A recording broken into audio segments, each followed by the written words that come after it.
And, often if you have an outside view of a situation, you may have a little bit of more realistic one that's not tinged with, expectations and hopes and emotion. And you can look at it from the outside and say, okay, I could see what's going on here, and you can help the person reach that. Now, if that helps them meet the right person, so be it. But, if it helps them get away from the wrong person, and again, remember, both me and my wife had been with wrong people for years. It's not a positive thing. You want to get to the right person. So we give advice. We really just don't matchmake. We just give the best advice we can, for our friends and family. Okay. Well, in the past, I'll be vulnerable here and say I have certainly come to you for dating advice. In fact, when I was really beginning my dating journey after situations in my life, you set up my online profile for me. So you really helped me kind of get my toe back in the water and find my confidence and figure out what was the right picture. I think you took my profile picture. So you were such an integral part for me about dating advice. And when I started dating, I certainly came to both of you, and you were incredibly helpful. What can you tell ladies? I want to let them borrow a little bit of what I got to utilize. What can you tell some of the ladies or men that are listening about online dating? If they're desiring to get into that, what should they know? What are some of the do's and don'ts? Well, I would advise, of course, to do it the way I did it, was to be honest. Put a picture up on there that is honest. When I first saw my wife, she looked exactly like her picture.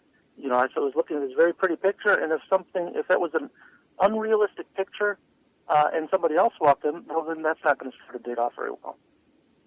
So you want an honest picture, so the person looks at you the way you really are, and they've decided, I want to go on a date with that person, seeing you as you are. So make it honest. Don't sit there and try to make something that's, going to maybe attract the wrong attention. Show yourself who you are and describe yourself. One of the things as a guy doing online dating that was frustrating was a lot of women would put a nice picture on there and very few words. And it's funny because my wife had very few words on hers, so she was as guilty of this. But I think it's helpful for guys to know what they're getting into, and not just two sentences. Let them know this is the sort of relationship I'm looking for, or maybe you're not looking for a relationship now, and you just want to go on a date, and anyone that would want to go out with you should know that. So I would say, honest picture, very honest profile. Doesn't have to be aggressive because that can, turn off, but just in a matter-of-fact way. Say, this is what I'm looking for, this is what, these are what my turn-offs are, this is, what I don't want, this is what I do want, this is what I have to offer. And other than, you can sprinkle in, here's some interests and things I like to do. One thing that I tell women in particular, and it's a funny way of saying it, but women are sort of taught to lie. Really? What do you mean by that? So, a good classic example is you're with a girl, and you're in a room, and there's another girl in the room who is much prettier than the girl you're with. And that's a fact. You can see it, anyone could see this is a much prettier girl than the one you're with, and there's nothing wrong with noticing that there's a pretty girl in the room. But a lot of women want the guy to act dishonestly and act like they are the prettiest girl in the room, even though it is objectively untrue. It doesn't mean if I notice that there's another pretty girl in the room that I want to be with that girl instead. No. I just noticed that there's a pretty girl, but that's not the one I'm interested in right now. I'm interested in this girl that I'm with. Right. And that happens with me and my wife all the time. She knows that I love her. She has got that confidence. And she can feel it. She knows it. So she'll point out, look at that pretty girl over. Oh, yeah, she is. And, but there's a little bit of that. And so guys are sort of trained, I think, to, with pickup lines and trying to, break through and get finagle their way in. Yeah, a lot of times guys are, let's be honest, just trying to get in a girl's pants. Right. And they will also lie for that because women want to be told, oh, I love you, I want to be, and that's what it takes for these guys to sleep with the women, and that's what they do. Guys can be brutally dishonest. And I've heard locker room talk that is absolutely repulsive about guys bragging about how stupid these women were that they slept with. Wow. And, Expose. We're revealing, spilling the tea. I didn't. Well, that's interesting. I don't mind exposing people that act like that. You can go out and there's books out there, that teach you, pickup artist techniques and whatnot. And, I don't like that. I like the idea of honesty. If you want a relationship, that has got to be the core of it. It's honesty. And if you start off being dishonest, well, you're not going to be on the way to a relationship. Maybe that's not what you're looking for. And if that's the case, well, then I guess you're going to lie through your teeth or something. But I think for women, you need to take what a guy says a little bit with a grain of salt. Okay. And they, it doesn't mean distrust every word that they say, because there's a lot of guys out there that are just decent guys that just want somebody, right? But I would say watch what they do. Actions speak louder than words. If, like I mentioned before, the guy wanted, prior guy that my wife was dating, not wanting to take her to friends and family. Okay, saying that he wants to go out with her, but what is his actions saying? His actions are saying, I don't see a relationship here because I'm not willing to show you my friends and family. Right. That should be a pretty big red flag, and that should be a pretty good flag that say, maybe this isn't the right person. Maybe you need to find somebody else. Yeah, and I think that is such an important point. Again, actions speak louder than words. So some people are dealing with people that say they want a commitment, but they're not really moving towards that end. And if you want that, then you've got to reassess. Some people say that they don't want a commitment, but they're moving towards commitment. So you also need to reassess. So it's always in the actions. And for men, it looks like, from Scott's opinion anyway, it is definitely about the actions that speak louder than the words. So guys, ladies, gentlemen, everybody, pay attention to what the person you're dating and interested in is doing and not what they're saying. A little bit less of what they're saying. And I just wanted to give one more quick tip here. When you first start going out and you're dating from online dating, everybody had all these kind of worries and taboos about, there's going to be serial killers and what do you do?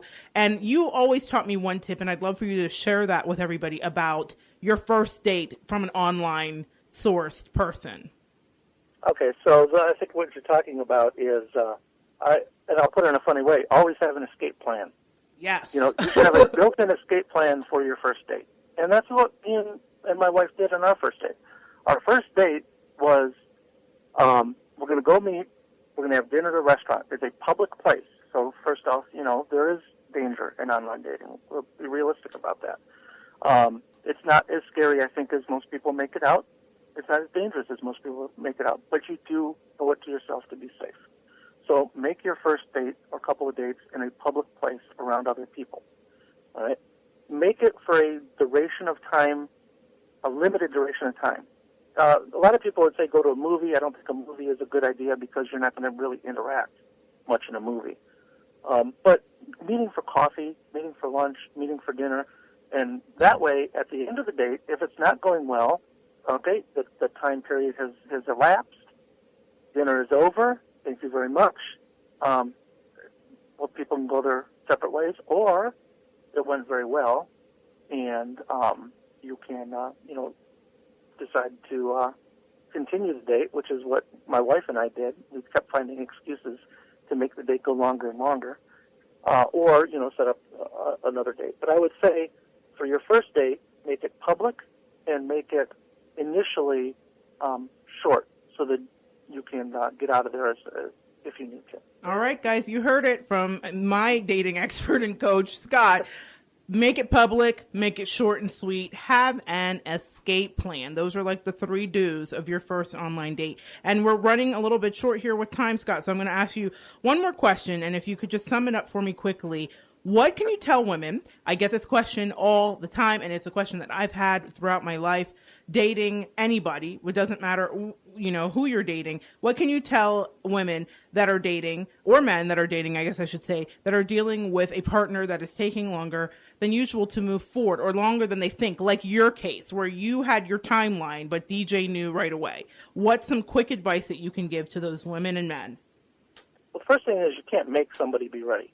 Either they're ready or they're not. Right. What you can do is try to help them become ready. But you're not going to be able to, it's a lead a horse to water situation. Absolutely. Some guys are going to need a little bit of soothing. They're going to need to know that whatever concerns they have, are they going to have a loss of freedom? Are things going to change? I like the way that I'm dating right now, but is it going to change after we get married? And they might need a little bit of, comforting on that fact that, no, this is going to be good.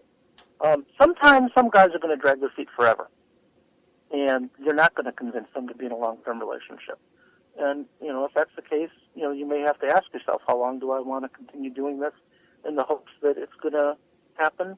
And I would say, be honest, and let that be known. If it's not working out, let the guy know. Sometimes I think a guy might need to have a little bit of an ultimatum.